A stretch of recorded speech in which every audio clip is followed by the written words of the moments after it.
नमस्कार, मैं प्रवेश राय। आप देख रहे हैं विकास भूमि टाइम्स और आइए आपसे रूबरू करवाते हैं उज्जवल पंडित जी से। भाजपा नेता, हरिद्वार के जाने माने भाजपा नेता हैं। अभी बीते समय में कुछ मुद्दों को लेकर के बात करेंगे उज्जवल पंडित जी से। बीते समय में लगभग 4 से 5 दिन पहले अभी नगर निगम हरिद्वार, कांग्रेस के मेयर है वहां पर, नगर निगम हरिद्वार में 40 लाख रुपए का प्रति माह मीडिया रिपोर्ट्स के मुताबिक खपत यानी चोरी के आरोप लगे हैं। इसी को लेकर के आप उज्जवल पंडित जी क्या कहना चाहेंगे इस मुद्दे पे?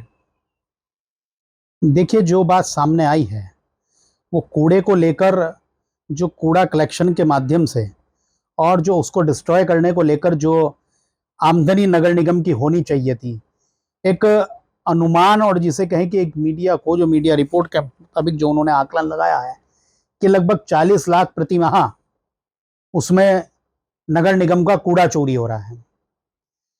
देखिए, हो सकता है वो रिपोर्ट बहुत ठीक हो, लेकिन हम उससे अलग बात करें।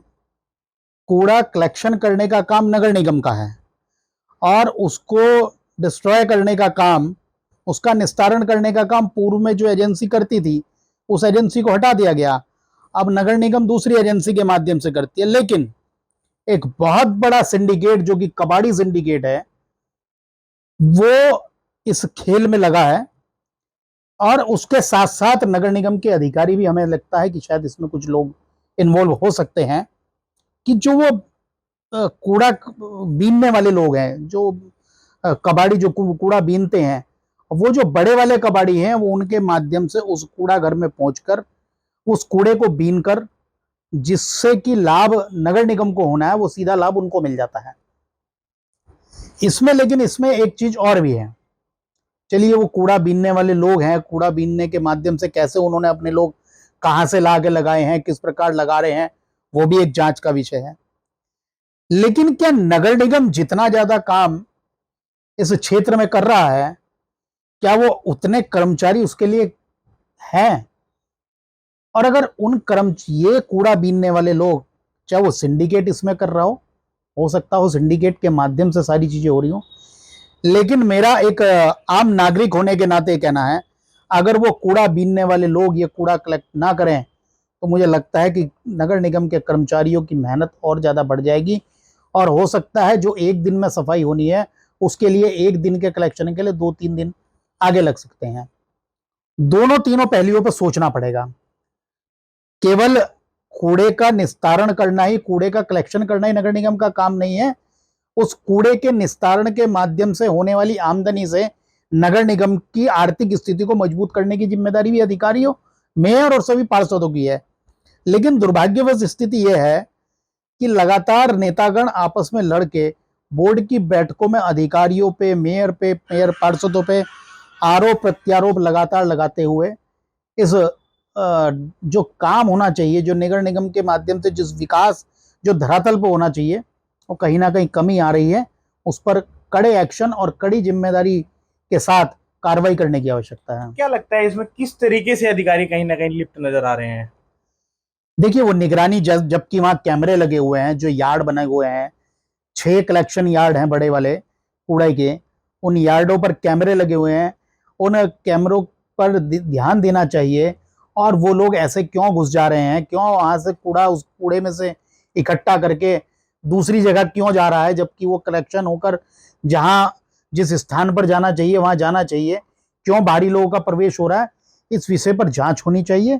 ये नुकसान केवल नगर निगम का नुकसान नहीं है, ये शहर का नुकसान है, जो कि जिस आमदनी से नगर निगम क्षेत्र की विकास की योजनाएं धरातल पर आनी है, वहां के संसाधन मजबूत होने हैं, वो सब नुकसान हो रहा है। कम से कम उस नुकसान को बचाने के लिए बड़ी जांच की आवश्यकता है। देखिए, आपने नगर निगम की बात करी तो बीते 2 से 2.5 साल पहले लगभग एक रोडी बेल वाला क्षेत्र में पिंक वेंडिंग जोन बनाया गया था, जो कि मुझे नहीं लगता या फिर किसी को भी आज तक ना तो वहाँ किसी को आवंटित हुआ हो। इनके आपस में लड़ाइयों के चक्कर में इतने करोड़ रुपए लगाए गए और वो वैसे ही आज भी वहाँ पे सड़ रहा था कुछ टाइम तक पहले तक। अब उसको वहाँ से हटाने के आदेश दे दिए गए। मतलब इतने पैसा लगाना, उसको वेस्ट करना, इस पे क्या बताना चाहेंगे आप? देखिए, यही स्थिति है कि जब तक स्थानीय लोगों से चर्चा करके या पूरा उसका होमवर्क किए बिना जब आप योजनाओं को इस प्रकार से मनमाने ढंग से धरातल पर उतारने का प्रयास करेंगे तो योजनाएं फेल होंगी। अब उसमें क्या है कि नगर निगम ने अपनी जमीन करते हुए या नगर निगम ने जहां पर उनको सुलभ समझा वहां वो अपने स्टॉल लगवा दिए, लेकिन यूपी सिंचाई विभाग के अधीन आने वाली जमीन पर उन्होंने अवैध रूप से वहां खोके और फड़ी वगैरह लगवा दी। अब वहां टकराव हो गया तो वो उन दुकानों, दूसरी तरफ जिन स्थानों पर वो लगाए गए हैं वहां पर यात्री की आमद नहीं है, वो वहां क्यों बैठेगा? या तो वो यात्री आमद क्षेत्र में हो या आपको पुलिस से प्रशासन से ट्यूनिंग बिठाकर ऐसा रूट बनाना चाहिए कि यात्रियों की आमद उस रूट पे बने और जहां से उसका लाभ मिले। और सिंचाई विभाग अगर अनाधिकृत तरीके से, या उत्तर प्रदेश सिंचाई विभाग अगर ये कर रहा है तो उसको वहां से उसको रोकना चाहिए। लेकिन केवल आनन फानन में आए हुए पैसे का गलत प्रकार से प्रयोग कर केवल अपने नंबर लेने का काम हो रहा है। मुझे लगता है कि जो सही प्रकार से होमवर्क होना चाहिए उस होमवर्क के तहत काम नहीं हो रहा है। जैसे आपने बताया, तो अब मतलब देखिए, जैसे कि यूपी सिंचाई विभाग पूरा काम होने के बाद कहीं ना कहीं आया, तो मतलब कहीं ना कहीं क्या लगता है कि दोनों की मिलीभगत कहें या फिर नगर निगम जब काम कर रहा था, अब कहिए कि एचआरडीए जब किसी बिल्डिंग को देखने जाता है तो उस चीज को पहले क्यों नहीं, वो नजरों में क्यों नहीं आता अधिकारियों की? देखिए यही विषय है कि अधिकारियों की नज़र में सब चीज़ें रहती हैं, अधिकारी सारी चीज़ों को करते हैं, लेकिन वो चीज़ें जिस सख्ताई के साथ, जिस जवाबदेही के साथ होनी चाहिए, उस जवाबदेही के साथ नहीं करते हैं। केवल काम का इम्प्लीमेंटेशन करना ही उनका लक्ष्य रह जाता है, ना कि उसका आगे के तहत क्या लाभ मिलेगा वो लाभ नहीं देखना है। तो इसमें मतलब क्या कहेंगे आपकी, अधिकारी इस तरीके से कर रहे हैं या एजेंसियों की गलती है? गलती कहाँ से निकल के आ रही है? देखिए अभी इस प्रकार का काम करने वाली देश के अंदर बहुत कम एजेंसी हैं जो कूड़े का वेस्ट मैनेजमेंट का काम करती हैं, क्योंकि जो कंपनियां आती हैं उनकी मोनोपोली हो गई है। उन मोनोपोली के तहत वो काम नगर निगम की मजबूरी है, क्योंकि एनजीटी का, सुप्रीम कोर्ट, हाई कोर्ट, इन सब की चीज़ों को देखना भी है। उधर केंद्र सरकार के लगातार जो इंस्ट्रक्शंस हैं उनको भी फॉलो करना है। अब कंपनियां क्या है, कंपनियां उस हिसाब से काम तो लेने में उस समय तो सारी चीज़ें हो जाती हैं, लेकिन जो नियम उसके अंदर दिए हुए हैं, जब उन नियमों से दरकिनार हो जाती है और लगातार संस्थानों को ब्लैकमेल या अधिकारियों को घुर्राने का काम या जबरदस्ती अपने अड़ेरियल तरीके से काम करने का प्रयास करती हैं, तो तकरार होता है और तकरार होने के बाद फिर शहर को भुगतना, इसको शहर को भुगतना पड़ता है। लेकर के दूसरे मुद्दे पे बात करते हैं। जिले में जिस तरीके से अब पोर्ट टैक्सी का काफ़ी लंबे समय से चर्चा चली आ रही है, अब इस पे क्या लगता है कि किस तरीके से इम्प्लीमेंट करना चाहिए? क्योंकि पहले से 10 से 12 साल पहले कुछ और था शहर, अब कुछ और हो गया है। डीएम के यहाँ से जब आदेश आए हैं, ये योजना कुछ और हुई है, तो इसमें क्या लगता है कि पोर्ट टैक्सी सही है या गलत है? अगर सही है तो किस तरीके से काम को होना चाहिए? देखिए विकास के विषय पर किसी को भी कोई नाराजगी, कोई विरोधाभास नहीं होना चाहिए, लेकिन अभी जिलाधिकारी माध्यम से माननीय मुख्यमंत्री पुष्कर सिंह धामी जी के आदेश के बाद एक कमेटी बनाने का काम किया गया है। वो कमेटी बन रही है, कमेटी स्टेक होल्डर से चर्चा करेगी, वो चर्चा करने के बाद ही ये चीज़ों का ड्राफ्ट तैयार होगा। अभी कंपनी को ड्राफ्ट बनाने के लिए दिया जाएगा, अभी बहुत लंबा प्रोसीजर है, लेकिन जो लोग ये कह रहे हैं कि इसमें बड़ा नुकसान होगा, लोगों को आमद की स्थिति खराब हो जाएगी, जो लोग हटाए जाएंगे उनका सही समायोजन नहीं होगा, सरकार हो या अधिकारी हो, इन सभी विषयों पर बात कर रहे हैं। बार बार एक ही बात कही जा रही है, स्टेक होल्डर से बात करने के बाद ही चीज़ों को धरातल पर उतारा जाएगा और जिन लोगों को हटाया जाएगा उनका विस्थापन जो किया जाएगा बिल्कुल प्रॉपर तरीके से होगा। सभी विषयों को ध्यान में रखने के बाद ही इस योजना का आगे क्रियान्वयन किया जाएगा। जहां तक सही या गलत का सवाल है, अगर शहर के अंदर ये पोर्ट टैक्सी आती है तो मुझे लगता है कि जो ट्रैफिक का दबाव है वो कहीं ना कहीं कम होगा। हरिद्वार के प्रति एक और नया आकर्षण बढ़ेगा। देश के अंदर पहला ऐसा ये पोर्ट टैक्सी का प्रोजेक्ट जो कि हरिद्वार में आ रहा है और लगातार हरिद्वार के अंदर श्रद्धालुओं की आमद बढ़ रही है। हरिद्वार के अंदर पब्लिक प्रेशर भी बढ़ रहा है, तो उसके हिसाब से कनेक्टिविटी भी देनी चाहिए, क्योंकि हमारा शहर तो बड़ा नहीं है, शहर फैल नहीं सकता।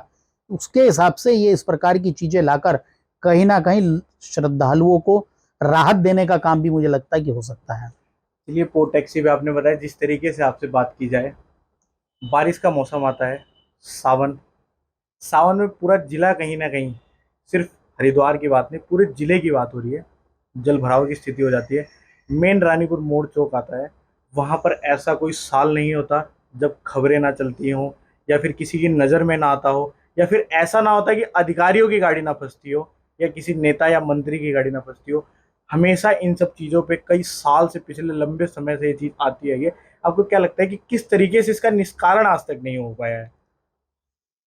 देखिए, जब तक कब्जेदार नहीं हटेंगे और जब तक इसकी एक ऐसी प्रॉपर योजना, जो पानी निस्तारण की जो योजना है, बातें होती आप मेरी, बात कर रहे हैं कब्जेदार की, कौन से वो कब्जेदार? मैं उस पर भी आऊंगा। पहले मैं उस पर बता दूं कि कब्जेदार तो जो उनका तो होना ही है, कब्जेदारों को तो हटाने का काम जो करना है, वो सब जो नालों के ऊपर अतिक्रमण है वो बार बार होता भी है और फिर उसके बाद दोबारा कब्जे हो जाते हैं, वो तो है ही। जो ये बीएचएल से आने वाला पानी है, आप पानी को रोक नहीं सकते। आप बड़े बड़े जलाशय बीएचएल की तरफ से बना रहे हैं, सारी चीजें हो रही हैं, लेकिन इसमें हमें कुछ नई टेक्निक का प्रयोग करना पड़ेगा। पहले पहले सरकारों ने वाटर पंप लगाए हैं, वो पानी शक करके उस नाले के माध्यम से जिस तरह जाना था, वो थोड़ा कारगर हुआ, पूरा कारगर नहीं हुआ। अब उसके बाद नई योजना पे काम हो रहा है, लेकिन उससे ज्यादा काम, अगर मैं कहूं, क्योंकि मेरे कहने का बात यह कि बहुत दूर तक बात जाएगी। पहले जितनी है कॉलोनियां, जो आज चाहे मॉडल कॉलोनी हो, चाहे खन्ना नगर हो, चाहे आदरणीय हमारे जिले के मंत्री सतपाल महाराज जी का आश्रम हो, प्रेमनगर आश्रम हो, या अन्य आगे की कॉलोनी, ये सब अगर पूर्व में देखा जाए तो ये झोड़ होते थे, तालाब होते थे। अब उसके बाद ये कॉलोनियां बस्ती चली गई। यहाँ पर चारों तरफ से रैंप इस प्रकार के बन गए कि वो सारा पानी जो है वो इधर से जाता है, उधर नदी से लौट के, गंगा से लौट के आ जाता है, वो चारों तरफ से पानी फंस जाता है। इसलिए इसकी कम से कम ठीक प्रकार से प्रॉपर प्लानिंग बनानी पड़ेगी। ना तो हम इन स्थापित कॉलोनियों को कुछ कर सकते हैं या अन्य किसी चीज़ों पे, इसकी प्लानिंग बड़ी बेहतर तरीके से, कई ऐसी टेक्निक जो विदेशों के अंदर है, जर्मन टेक्निक के माध्यम से भी ये काम एक बड़ा, जिसे कहते हैं कि समानांतर एक नीचे एक बड़ा नाला बनाकर और उसको एक पूरी बड़ा ड्रेनेज सिस्टम बनाना पड़ेगा। उस ड्रेनेज सिस्टम के माध्यम से ही ये सीधा इसको आउट करके बाहर ले जाना पड़ेगा, तब ये सक्सेस होगा, इसके बिना सक्सेस नहीं होगा। तो ये सरकारी तालाब हुआ करते थे, कब्जे हुए हैं, या कैसे जमीन को बदली करवाया गया सरकार से? देखिए, अब ये तो विषय बड़ा जांच का है कि कब्जे हुए हैं या सरकार ने किसी प्रकार की वहां पर वो भूमि जो चेंज है वो चेंज कराया है, ये तो बड़ा जांच का विषय है। लेकिन मुझे अच्छी तरह ध्यान है, यहाँ बहुत सारे तालाब हुआ करते थे, उन तालाब के माध्यम से ये सारा पानी निकल के बीएचएल से जो जंगल से आता था वो सारा जाता था। लेकिन ये यही नहीं है, मैं आपके माध्यम से एक जानकारी और बता दूं। मुख्यमंत्री जी ने ये कहा है कि लगभग 29,000 स्क्वायर हेक्टेयर, 29,000 हेक्टेयर जमीन जो इसी प्रकार अतिक्रमणकारियों के कब्जे में है, चाहे नदियां हैं, चाहे नालों पे है, इस प्रकार के, उन सब पे बुलडोजर चलाने का काम होगा। तो मुझे लगता है, क्योंकि होता क्या है, जो नदियों के मुहाने पे जो लोग होते हैं वो लगातार नदियों के मुहाने पे बढ़ते चले जाते हैं। उसके बाद जब ये फ्लड आता है, जब इस प्रकार की बरसात के अंदर ये आपदा आती है, फिर उन्हीं लोगों को मुआवजा मिल जाता है, वो फिर लोग उसी प्रकार का चीज कर लेते हैं, वो फिर वो मुआवजा ले लेते हैं। कम से कम इसका जो है परमानेंट निस्तारण करने के लिए मुख्यमंत्री पुष्कर सिंह धामी ने जो कदम उठाया उसका हम स्वागत करते हैं।